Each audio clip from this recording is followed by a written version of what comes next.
and teaching officers as well, because I've heard they're not very nice here. Walk of shame, that is. Walk of shame. Educate yourself, Sergeant.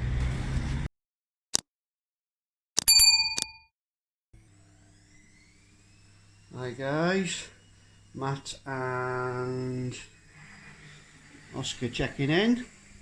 So I'm going to show you this video at Bourneville in Birmingham. But first of all, I just want to make a note of when he's waffling on about the current climate, as they do. Just so happens it was recorded in April, end of April coming into May, and the last week or so we had about 3 days worth of snow, which was quite unusual, so stumbled across opportunity there, so keep an eye out for that one. Anyway, enjoys the video. Right guys, today we are in Bourneville in Birmingham. We're going to go and check out the police station here. I've actually got a request about 4 months ago if I'd come and do this one, because a chap said there were douchebags down here. So here we are, we're going to go and check it out and see if it's true, and if it is, see what we can do about it. Anyway, we'll be back shortly. Right guys, so here we are. It's a big spot, this one, so I don't think it'll be long before we get some money shots, so stay tuned.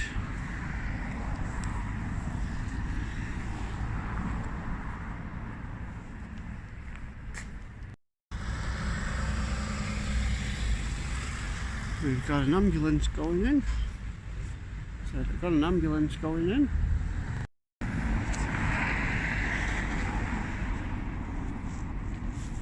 Sir, how are you? This opening exchange falls well short of professional standards. The fundamental rule here is simple. Police require reasonable suspicion to stop someone. The officer immediately demands the auditor stop filming and identify himself based on a vague report about photography. This command appears inconsistent with the established right to film from a public space. His justification is weak, and the immediate escalation creates unnecessary conflict. Let's see if he can articulate a specific power to support his actions. Yeah, right. Are you okay? Yeah. My paramedics just brought it to my attention you might be taking photographs of vehicles, police vehicles. Yeah, and ambulance. Yeah, Oh, okay. Can I ask you why? It's suspicious, that's the only reason. We have to deal with all. Suspicious? Do you know the issue that we have? We have a number of vehicles being photographed, officers being followed and targeted, so I've got to ask you what your purpose is for. Alright, just for Flickr and YouTube and stuff. For Flickr and YouTube? Yeah. In what way? Just for like videos for people to watch and stuff, and pictures for people to look at.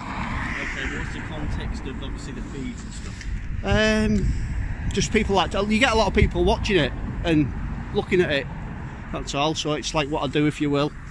Okay, but if you can imagine, yeah, can you put your phone down for me, please? No, I just need to... No, you don't. You need to put your phone down for me. I don't need to put my phone down. I don't give permission to be filmed. I don't need permission. You do need permission to film me. No, I do not. Permission to film me. I don't know who you are at the moment. It doesn't matter. If you tell me who you are, we can have the conversation and we can describe it all later. But I need to know at this moment in time, you're outside a police building. Yeah. Potentially a threat to the building, another vehicle's coming in. No, it's not. I'm doing it. I'm for this lady here. I've already explained. I am doing a documentary. But I don't know who you are. I don't have a crystal ball, so I don't know who you are. So you need to identify yourself to me. So I that don't we need can have a to. conversation. I'm doing a documentary for YouTube. Right, but I don't know who you are, sir. What? You don't need to know who I am. I'm doing. I've told you what I'm doing. I'm doing a documentary for YouTube. All the threats and everything else towards police vehicles. Current climate. There's I need no. to know who you are. You do not. If not what? Tread carefully, because if you're going to say you're going to arrest me, that'll be an offence under Section 26 of the Criminal Justice Act. So tread carefully what you're doing. You're likely to stir up as this lady's come and approach me because she's concerned. Potentially there could be a breach of the peace. Potentially there's no breach of the peace. Potentially there could be other things that I'm dealing with. I know what a breach of the peace is, and I will not breach the peace. Listen. If you choose not to tell me who you are, that's fine. Yeah. And that's your right. Yes, I know that. I'll ask you to stop filming police vehicles as they come in.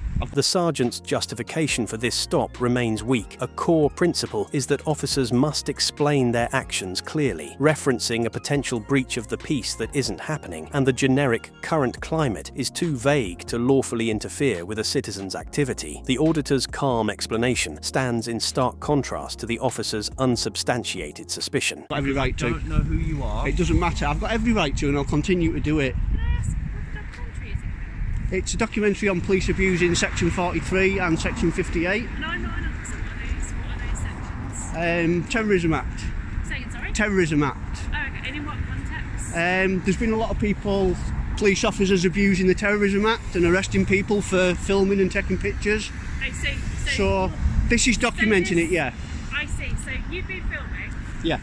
Can I just ask, because I work for the ambulance service, I'm not a police officer, Yeah. but I work here, and I find it very unusual that you'd film me as I came in, which is why I raised it to the It's an ambulance. that I work with. Yeah. It's, I'll explain. If you have a look on Flickr and YouTube, my son included, my 3-year-old son, he will sit and watch pictures and videos of ambulances, police cars going past tag lag.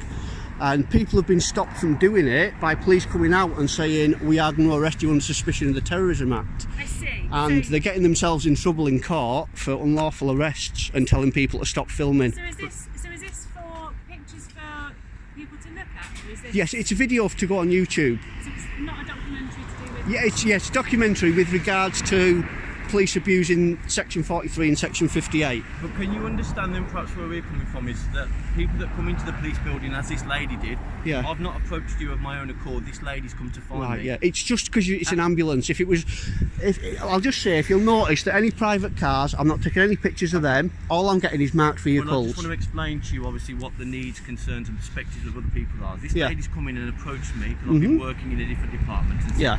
I need to bring it to your attention that you've got someone outside potentially filming police vehicles and filming people coming in. Now, when officers, because naturally we're going to find that suspicious, because ultimately the lady here turned around and said you're taking pictures and photographs of all the vehicles that are coming in. No, just the marked vehicles. I've got it all on here as evidence, so I don't know that. please don't say that I'm taking private vehicles, because I'm not. Listen. Yeah? So to me that's suspicious. No, it's I not. have a duty then to come. You're paranoid then. Listen. Go on. I'm not the one, that's been dealing with you. This lady's come to find me Yeah. today. I've been in a completely different office. I honestly don't know why you felt the need to do that. Hang on. This conversation is now running in circles. The simple rule is that a third-party report is not automatic suspicion. The sergeant is basing his entire approach on the paramedic's personal unease, but that unease doesn't create new police powers or make a lawful activity unlawful. He has yet to explain how filming marked cars from a public path could possibly be a crime. You need to listen to me, right? Yeah, there's no expectation of privacy in public. No, but listen to me a second. Go on. So I haven't just approached you of my own accord. I've come to have a conversation, engage with you based on the information this lady's given to me. Yeah. So it's a little bit different to how you're describing your interactions and obviously conversations with other police officers. Yeah. I need to make sure that A, what you're doing is lawful. You do not know that this is lawful. Hang on, Did you just say? Hang on. You're interrupting me. No. The way a conversation goes is I listen to you. No, you because listen you're to me. not. If you're saying you need to find out if it's lawful, so you think what I'm doing is unlawful.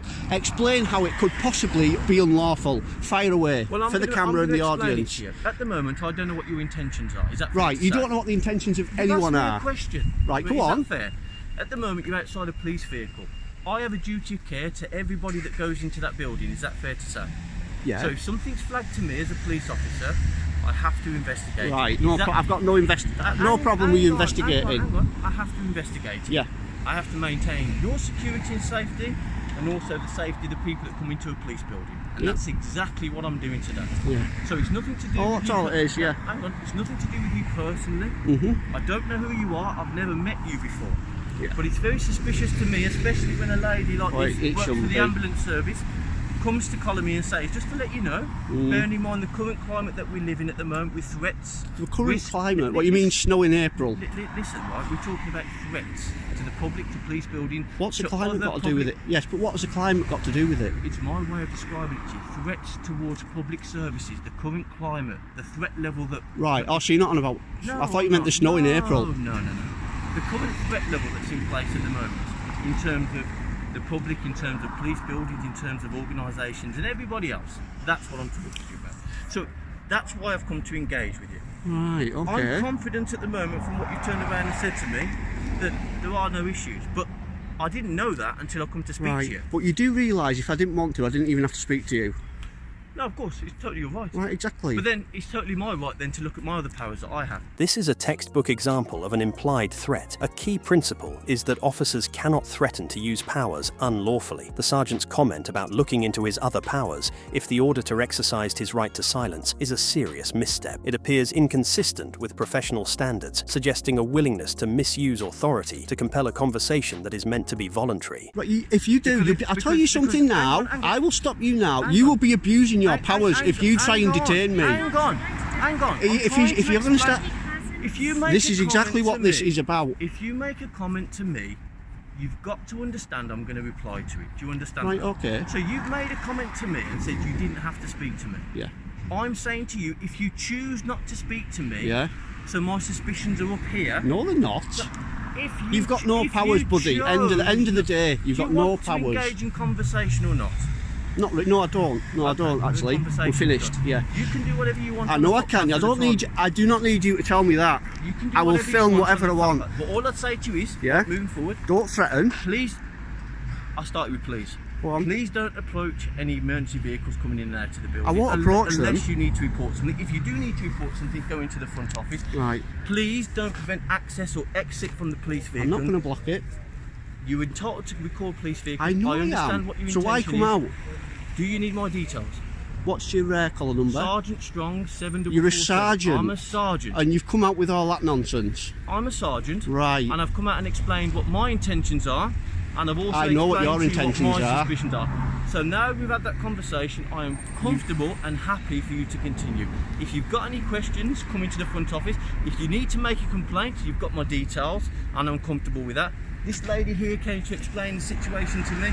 I've not approached you. So this is the lady that's reported us, by the way, guys. This is a paramedic. This is a paramedic that's reported us. I'm comfortable. The sergeant is now attempting to disengage without accountability. The rule is that officers must de-escalate and conclude interactions professionally. Simply stating he is now comfortable does not erase the poor conduct that just occurred. He made an unlawful demand and an implied threat, and the auditor is right to challenge that behaviour before the sergeant simply walks away. With what you've said to me, do you have any questions for me, sir? No, I'm not bothered whether you're comfortable or not. I'm still going to do it. Well, it's not an issue. If you have a look on YouTube, look at the video for Bourneville Police Station. I've actually done this one because a couple of people had commented and said that they had bad encounters here at Bourneville Police Station. So I said I will do it on my tour when I'm doing the West Midlands. That's so, fine. Do you have any more questions for me, sir? No. Thank Just you very much for would you your like? time. Would you Is like this fella to? with you?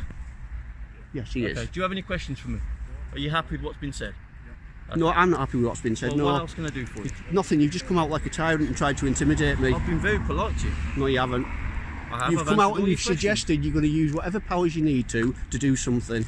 I've explained to you. Right. what's my Am I being intention. detained? No, of course you're Right. not. We're having a conversation. We're not anymore. We're not. It's finished. Okay. You Take need care. to. You Thanks need for to your time. learn Thanks how for to your speak time. to the public Take care. All the best, sir. and teach your officers as well, because I've heard they're not very nice here. Walk of shame, that is. Walk of shame. Educate yourself, Sergeant. Ultimately, this was a clear-cut example of a poor police interaction. The core principle is that an officer's authority comes from law, not attitude. The sergeant's approach was flawed from the beginning, escalating a non-incident into a confrontation. He failed to establish lawful grounds for the stop, made an unlawful demand to stop filming, and resorted to an implied threat when challenged. This conduct, particularly from a supervisor, falls significantly short of the professional standards the public deserves. The auditor did well to remain calm and stand firm on his rights.